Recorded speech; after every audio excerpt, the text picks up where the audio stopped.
अस्सलाम वालेकुम नाजरीन, मैं गवर्नमेंट मिडिल स्कूल खेलन में मौजूद हूँ। कुछ लोकल लोगों का सवाल थे जिनको मैं लेकर उस्तादों के पास पहुँचा हूँ। बहुत ही बेहतरीन उस्ताद मेरे साथ बैठे हैं, निसार साहब।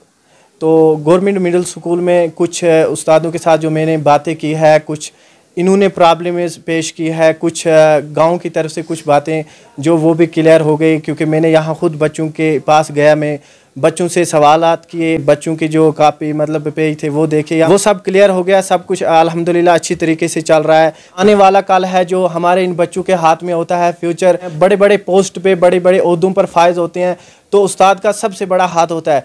निसार साहब से मैं बात करूँगा कि निसार साहब, अभी आपने NCP का जिक्र किया है, ये क्या पॉलिसी है और हमारे लोगों तक भी ये पहुंचना चाहिए कि किस तरीके से बच्चों के साथ यहाँ पर एजुकेशन के हिसाब से आप पेश आते हैं, किस तरीके से पढ़ाते हैं, क्या डिटेल है, वो सब कुछ क्लियर हो जाए। क्योंकि पहले ये नहीं था, शायद आज से पहले कबल 6 साल पहले ऐसी पॉलिसी नहीं थी, है सर? अस्सलाम वालेकुम। मैं आपका बहुत मशकूर हूँ कि आप यहाँ आए और आपने जो इश्यूज़ उठाए।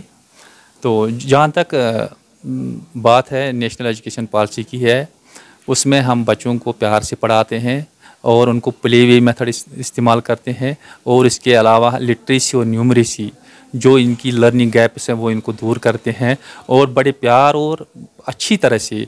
लेकिन इनमें प्रॉब्लम ये है कि ये ST स्कूल है, इसमें पेरेंट्स का साथ इतना नहीं रहता है। हालांकि यहाँ सरपंच साहब और पांच साहब बहुत हमको सपोर्ट कर रहे हैं। हालांकि हमको बहुत प्रॉब्लम्स है यहाँ। तो मैंने अपने ऑफिस को भी, उसके बाथरूम का मसला है, मैंने अपने ऑफिसर्स को भी लिखा है। और दूसरी तरफ हमने जो यहाँ सॉइल इरोजन की वजह से जो बाथरूम यहाँ बच्चे और बच्चियों के लिए था, वो सॉइल इरोजन की वजह से वो गिर गया उसका आधा हिस्सा। तो मैंने वो नोटिस ऑफिस के नोटिस में भी लाया और सरपंच साहब जो यहाँ का है उनके नोटिस में भी लाया, और VEC जो मीटिंग की है उनके नोटिस में भी लाया। आपने खुद बच्चों क्लास में गए, आप बच्चों से सवालात किए और उनकी कापी को चेक किया, और इंशाल्लाह आप खुद बता सकते हैं वो ठीक ठाक निकला। ये अल्लाह का शुक्र है। और हम चाहते हैं कि ये गरीब इलाका है, और मैं चाहता हूँ मुझे इस अल्लाह ने इसके लिए चुना है ताकि इन बच्चों की खिदमत करूं, क्योंकि ये मेरे लिए एक इम्तिहान है। और इंशाल्लाह मैंने तहिया कर रखा है कि ये ST इलाका जो है, इन बच्चों के लिए मुझे जो भी करना पड़ेगा मैं उस हद तक जाऊँगा। जी सर, जैसा कि यहाँ पर वालिदैन का सर ने बयान किया कि वालिदैन का भी एक हक़ रहता है, एक बहुत बड़ा ज़रिया रहता है बच्चों के पीछे उनके एजुकेशन के हिसाब से। क्योंकि अगर मखसूस टाइम होता है 10 बजे से 4 बजे तक स्कूल में बच्चों का, उसके बाद वो ज़्यादा स्पेंड टाइम जो करते हैं घर में करते हैं। वालिदैन का एक अहम रोल रहता है। तो वालिदैन से भी मैं गुजारिश करना चाहता हूँ कि आप सिर्फ उस्तादों पर ये बात ना छोड़ें। अगर आपको अपने बच्चों का मुस्तकबिल अच्छा बनाना है तो उसके लिए आपको भी मेहनत करनी है, अपने बच्चों का होमवर्क। बाकी बात रही तो सर, आप वालिदैन पर जो बात छोड़ना चाहते हैं कि वालिदैन का हक क्या है, क्या रोल अदा कर सकते हैं, क्या करना चाहिए बच्चों के हक में, वालिदैन को अहम जो बात है वो आप पेश करें, क्योंकि आप उस्ताद हैं। देखो, मैं रिक्वेस्ट करता हूँ वालिदैन साहब को कि वो अपने बच्चों की तरफ ध्यान दे।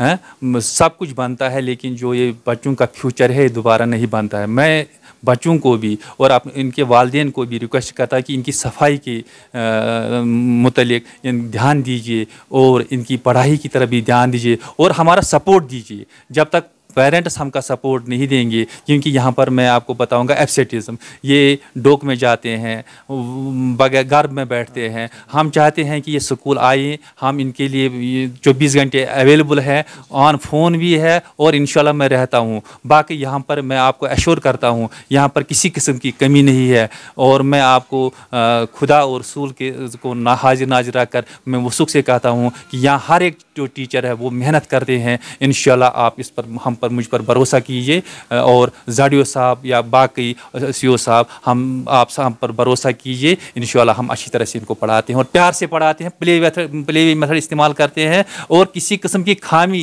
मैं नहीं रखता हूँ। जो नेशनल एजुकेशन पॉलिसी है इसमें क्लियर डायरेक्शन है हमको कि बच्चे को स्ट्रेस मत डालो।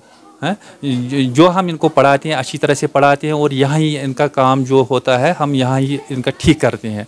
जो बड़े बच्चे हैं उनका काफ़ी हम मेंटेन करते हैं अच्छी तरह, और छोटे बच्चों का भी। लेकिन जो केजी उनके लिए हमको डायरेक्शंस है कि उनको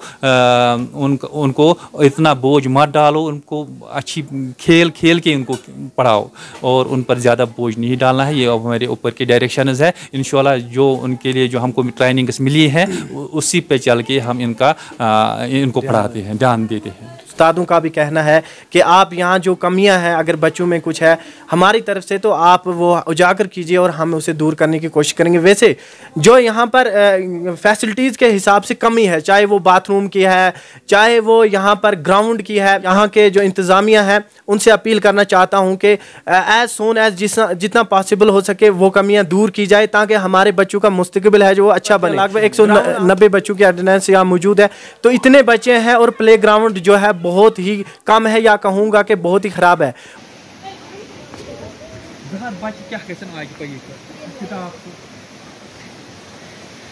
ये यहाँ का प्ले ग्राउंड है, मिडिल स्कूल है और 150 से ज़्यादा बच्चे यहाँ पे तालीम हासिल कर रहे हैं भी क्या मतलब पहाड़ी गांव से बिलोंग करते हैं। ये यहाँ से बिल्कुल टूटा फूटी हाल है यहाँ पे बाथरूम का।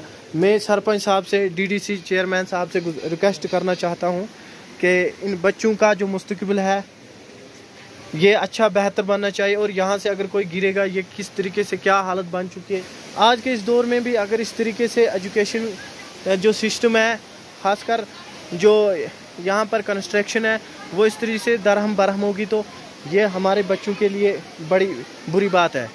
ये यहाँ पर ये किचन है, किचन की हालत यहाँ पे पानी आ चुका है।